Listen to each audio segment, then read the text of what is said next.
In today's show, the coaches mostly got the All-Star reserves right. Joe Cronin might have tipped his hand at what's coming for the Blazers at the deadline.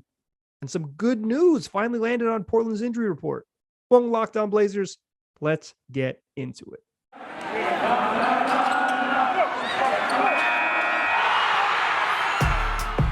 You are Locked On Trailblazers, your daily Portland Trailblazers podcast. Part of the Locked On Podcast Network. Your team every day. What up, world?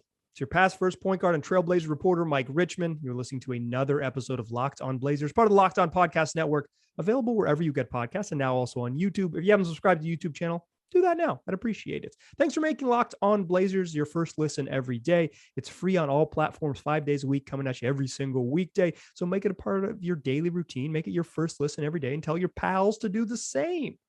In today's show, we're talking All-Star reserves. Both Eastern and Western Conference All-Star teams are confirmed. We'll also talk about Joe Cronin, who spoke to NBA.com's Mark Medina and basically said nothing, but mixed in that nothing, he may have tipped his hand about the direction the Trailblazers are headed. And finally, Larry Nance Jr. hasn't played a game in 15. He's missed the last 15 games. Hasn't played a game since January 5th. He missed a month. He's upgraded and may return Friday against Oklahoma City. So we'll get into all of that. First, let's talk about the All-Star teams. I think the coaches mostly got this right. All-Star starters were previously announced. Spoiler, no Trailblazers are going to be in the All-Star game this year. That was pretty much given when Damian Lillard was hurt, but there's Anthony Simons will not defend his dunk contest title. Nobody's in the 3-point contest. There are no Blazers in the Rising Stars game, which is rookies, sophomores, and a couple G Leaguers. Blazers don't have star rookies, don't have star second-year players, and don't qualify for a G League team, despite some of your opinions. You could make a case that Anthony Simons belongs in the 3-point contest. He's been good, but it's just not how the cookie crumbled. So no Blazers in the All-Star game. So this is mostly about who else made it. And I think for the most part, the coaches got this right. I have a couple of quibbles and I'll share them with you. Let's start in the Eastern Conference.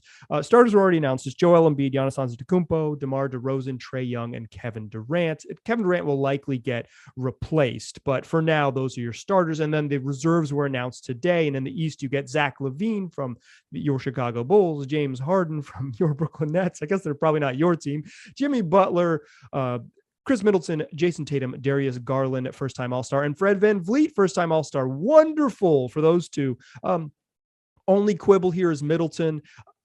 I think what happened was that the East didn't have. There's 2 guards, 3 forwards, and 2 wild card spots, and there just weren't enough good front court players in the East. Like, I think you could make a case for Jarrett Allen over Chris Middleton, but do the Cavs deserve 2 All-Stars and the Bucks don't? Yeah, maybe. That's how it works. I think Chris Middleton is the 3rd most deserving All-Star on his own team. I think Jrue Holiday could have started the All-Star game, certainly deserved to be in this one, but it's just like a forwards thing. So we'll see how that shakes out there. I know people were making the case for LaMelo Ball. Give me Jrue Holiday over LaMelo Ball. Some people were making the case for Tyler Hero. Give me LaMelo Ball over Tyler Hero. That's the blowback to the blowback. But I think Middleton is the only one that is eyebrow raising. And even then, like, Chris Middleton's good. He's certainly like All-Star quality. It's just is he having a better season than some of those other more deserving players? For my money, he is not having a better year than Jrue Holiday, certainly. But some of that is just like the positionality of way the league works. In the West, we already had our All-Star starters as well. It was Steph Curry, John Morant, Andrew Wiggins, LeBron James, and Nikola Jokic. And then you got your West reserves announced today. And I think the West reserves are pretty much 100% correct. Devin Booker and Chris Paul from Phoenix, Rudy Gobert, Draymond Green, Karl Anthony Towns, Luka Doncic, and Donovan Mitchell. That means the Suns get 2 All-Stars, the Jazz get 2 All-Stars, and the Warriors get 3. I think that's right. in the West, no team below 7th got an all-star except for LeBron, Lakers are in 9th place right now as I'm recording this. Lakers play the Clippers a little bit later on, about an hour here as I'm recording this on Thursday, February 3rd. So they may jump up at a 9th. But LeBron is one of the 5 best players in the league, having an incredible season, certainly deserves to be there. I don't really have any beef with the West. I think the beef with the West is Andrew Wiggins, and Andrew Wiggins' inclusion is like, it would have created a little bit more chaos down the line, but the other 11 guys were a lock. Like I did this, I'll out him because I think it comes public. Jason Quick had a vote for this. And so me and him, I sat with him one night on press row and he was like, who should I pick for all-stars? And we kind of penciled it out and we had 11 names that were like, in my mind, locks. I don't know. I have no idea how he ended up voting, but I know he did have a vote. And the names that we came up with were Steph, John Morant, LeBron, Jokic, Booker, Doncic, Gobert, Draymond Green, Donovan Mitchell, Chris Paul, and Karl Anthony Towns. That was 11 locks. And then we were just talking about the 12th guy. Some of this exercise was to be like, this was way before Dame was out for good and headed for surgery. We were like, could Dame come back and make the team? That's what Jason and I were discussing. Is there a chance that Dame returns and makes the all-star team? And it's kind of like, well, he's only battling for one spot. And that one spot was with San Antonio's DeJounte Murray, who's had a really nice season. Brandon Ingram at the time, Shai Gilgeous-Alexander at the time, maybe even Anthony Edwards at the time. I think you could make a case for all of those. I think since then, Jaren Jackson Jr. has had like 4-5 block games and like solidified himself as an all defense type guy and will get votes for defensive player of the year. He's been that good. So he certainly is a name to watch when they replace, when they make injury replacements. Like I said, in the East, you're only talking about Kevin Durant is going to be the injury replacement. Hopefully that's, for my money, hopefully that's Drew Holiday, but it'd be cool, I guess, if LaMelo Ball got in there because he's been very good this year. So either way, but that's in the East. In the West, Draymond Green said he was on the TNT broadcast when the teams were announced. He said he won't play. So that's one replacement for sure. LeBron James, I think, is super questionable to play in this game. We shall see. He's not playing tonight. He obviously missed the game against the Blazers last night. He's not playing tonight against the Clippers. It's kind of unclear what LeBron's availability will be, but I think he's a chance that even if he comes back to play actual games, will he play in the exhibition game? Maybe he plays 3 minutes and sits and just like does his thing. But I think there's a chance that there are 2 full replacements in the West, certainly one. And I think among those 2, you get DeJounte Murray and Jaren Jackson Jr. and Brandon Ingram. I'd probably go Murray and Triple J first. I think those are the 2 most deserving players. One thing I would note about the West is like, while there were 11 clean locks, 11 like super simple locks this year, and the 12th spot was like a little up for grabs. Do I think Andrew Wiggins would have made it if he was the 12th guy? I don't know, but he would have been absolutely under consideration. Like he's been good enough to be considered this year. Not good enough to start, but it's a fan voting. I can't be mad at the fans if that's what they want. Or that's how the algorithm works with the Zaza Pachulia machines. Cool. Like I got no beef with if fans vote, put him in the game. But like Wiggins was more like the borderline 12th type as opposed to one of the 5 starters, but still cool. Still happy for Wiggs. But just like going through this, Paul George not in this All-Star game. Damian Lillard not in this All-Star game. Anthony Davis not in this All-Star game. Kawhi Leonard not in this All-Star game. Kawhi out all year, wasn't going to happen. PG's missed a bunch of time, hasn't played. I believe has not played in 2022. Damian Lillard has not played in 2022. Anthony Davis just back after extended absence, his second absence of the year, just hadn't played enough games and hadn't been very good. Probably not All-Star quality for my money and hadn't been very good. You're talking about those 11 locks plus 4 more like perennial all-stars in PG, Dame, AD, and Kawhi.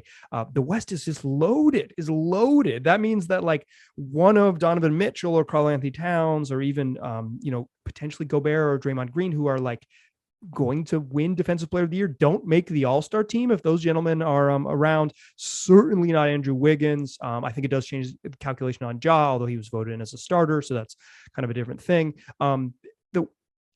The West is down this year, absolutely is, and some of the down this year is injuries, but I think like just doing this exercise and seeing who indeed is injured and who made it lets you know how freaking hard it is to make an All-Star team. So when some of you ask like, is Anthony Simons going to make the All-Star team? I've gotten that question a lot.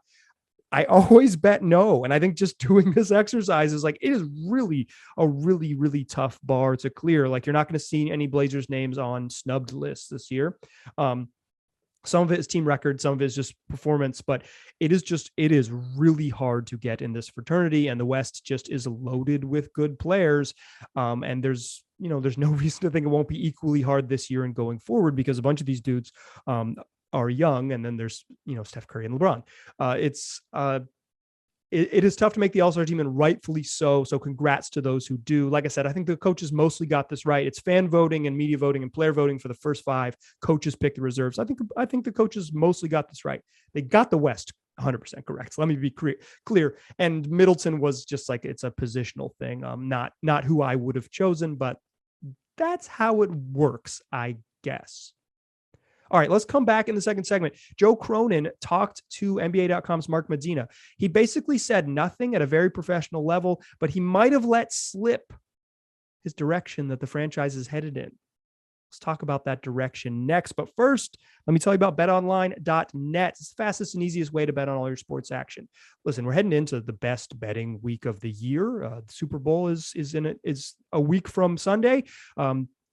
It's here. This is the big event that people in North America, people in the United States really like to gamble on. So betonline.net's got you covered for all things related to the final football game of the year. But they also got pro and college hoops. They got odds on hockey. They got odds on soccer. They got odds on MMA and boxing, all your combat sports. You can even play your favorite Vegas casino games. So head on over to betonline.net. See more live odds, more props than any other spot. That's BetOnline, where the game starts. Today's show is also brought to you by Gresham Family Law.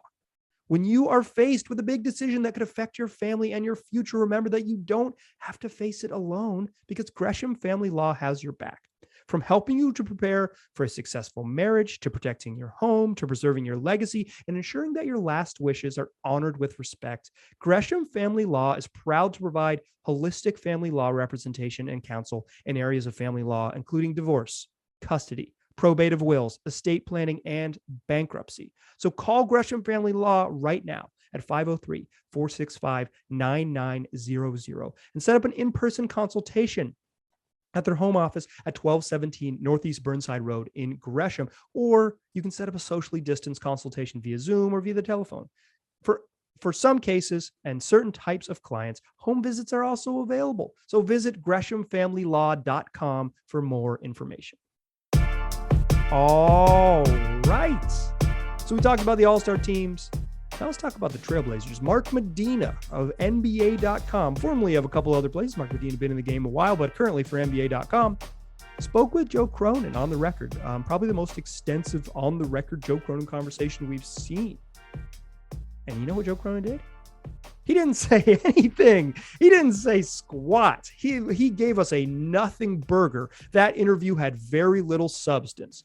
And I'm not trying to bang on Mark Medina for this. It is what it is. He posted a Q&A where he talked to a interim GM of a basketball team, chief decision maker of an NBA basketball team, and that dude gave him the pro moves. That was a pro stiff arm. Joe Cronin said nothing, gave very little substance in this interview.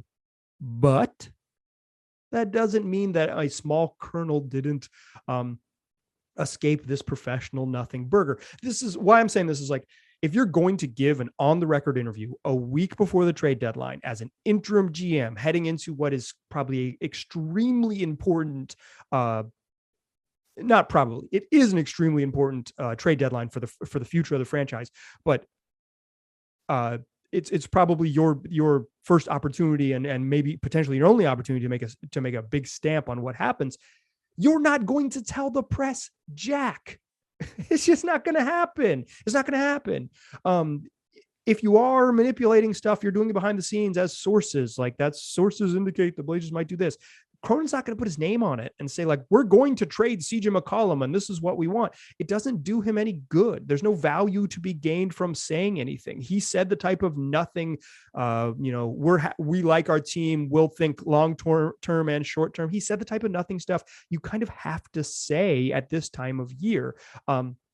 Perhaps more valuable to do this on background, but whatever. Like, I'm not being critical of the interview. I'm not being critical of Joe. I'm just like, this is the time of year that nothing gets said. Certainly nothing in public gets said. It would not behoove Joe Cronin to be honest here.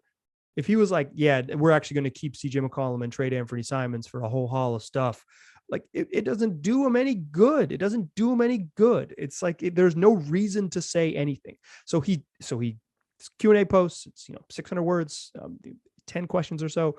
It's pretty much the most we've seen Cronin speak in public since his introductory press conference. I believe the only time we've seen him speak in public in his introductory press conference, like where he's like quoted on the record, et cetera, et cetera. But he did maybe let a small kernel slip, and I'm gonna read you the end of it here.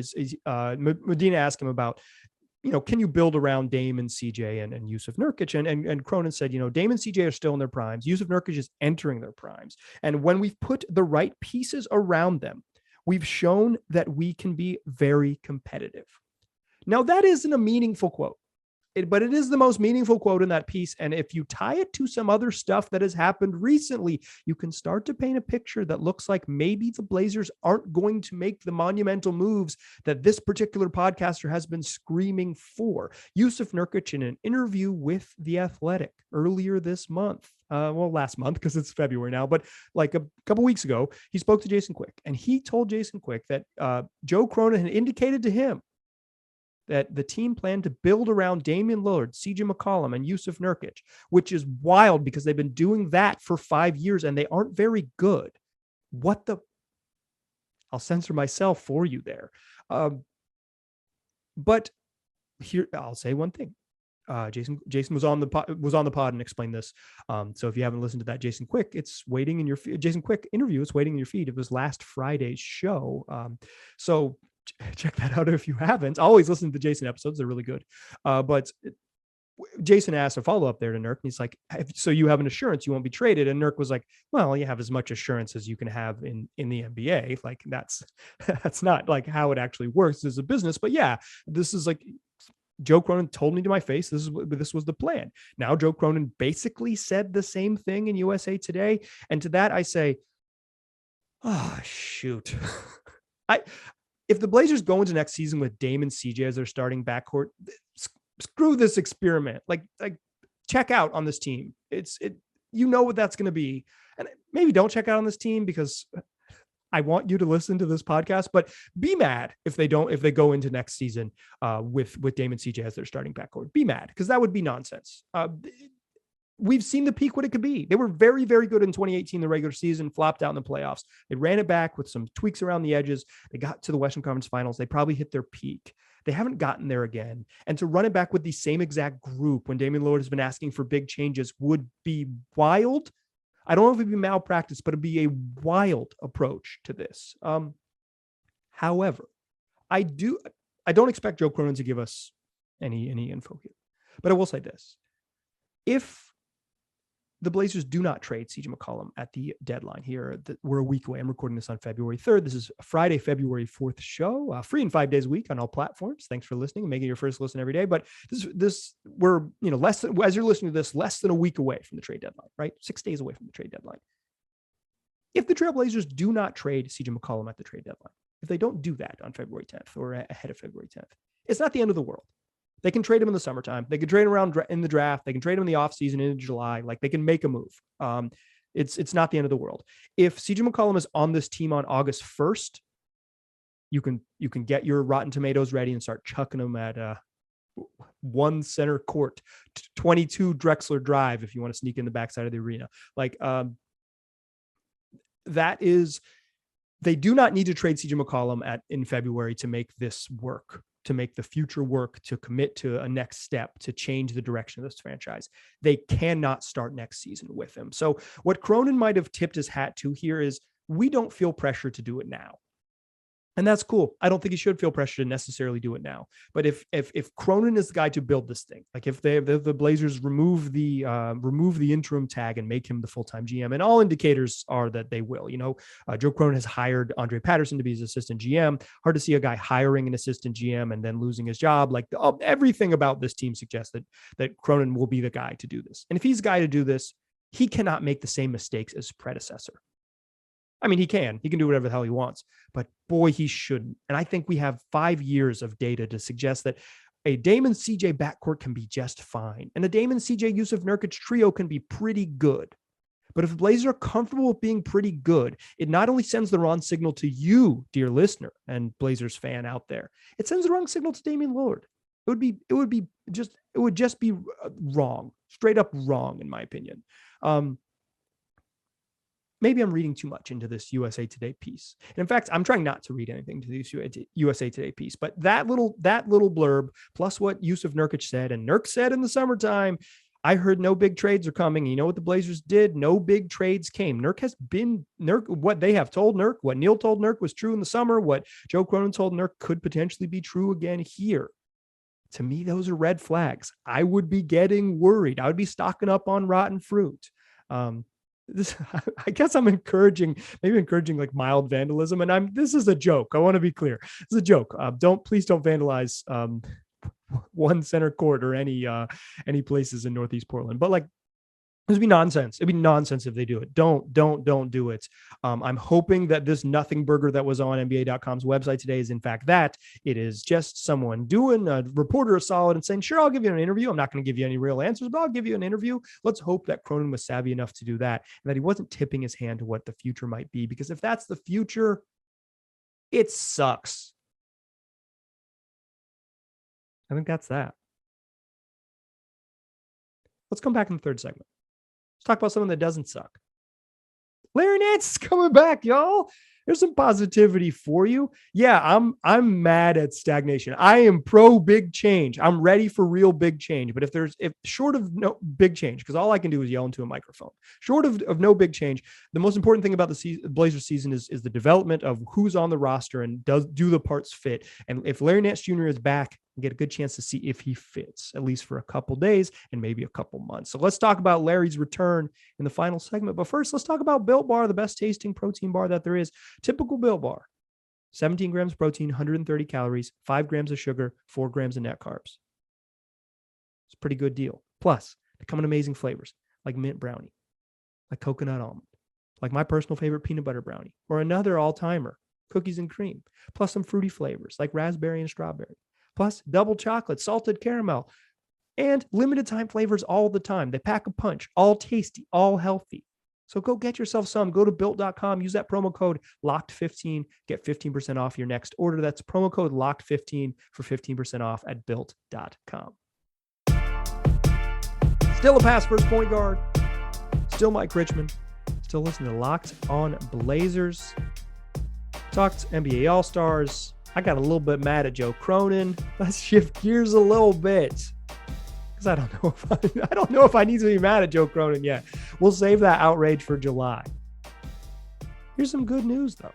The Blazers injury report, which has been lengthy and worth reading, we'll say, for the last 6 weeks, got a little update today when the Blazers sent out their final update of Thursday, their final day before update heading into Friday's game against OKC, where they start a back-to-back against Oklahoma City and then the Milwaukee Bucks.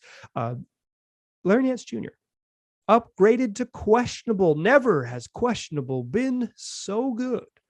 Larry Nance Jr. was injured on January 5th, came up like a non-contact injury, or at least it was not 100% clear where he got hurt. And I don't believe he's spoken to the media since then, which is probably against league rules, but I'll take that up with someone else. But he's been out for a month. He's been out since January 5th. He's missed 15 games. The team is calling it right knee inflammation. A Twitter user told me that right knee inflammation means a bone bruise. Let me look up who this Twitter user is and give them credit because listen, what it is like, it looked like a bad injury. Then Adrian Wojnarowski reported, it's not that bad. And then as we get further along, it's like, he's been out with right knee inflammation for a month. Like, what is that?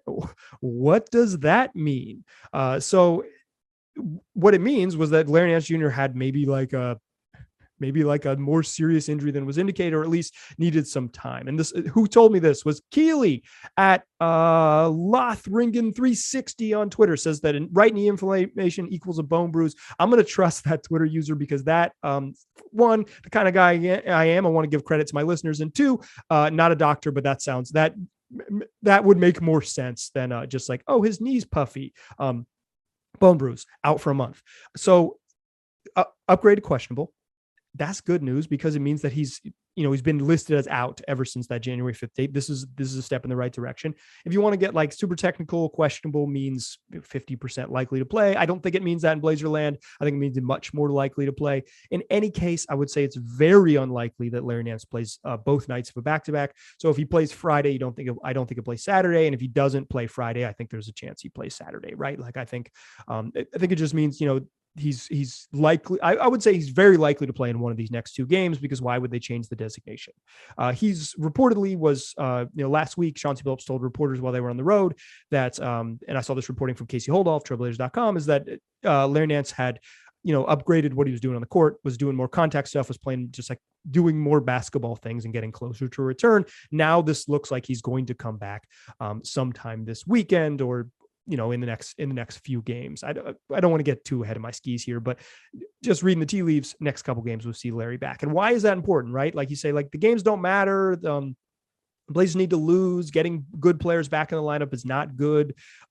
Here's why it matters to me. One, I'm maybe not like as emotionally committed to the Blazers losing as some.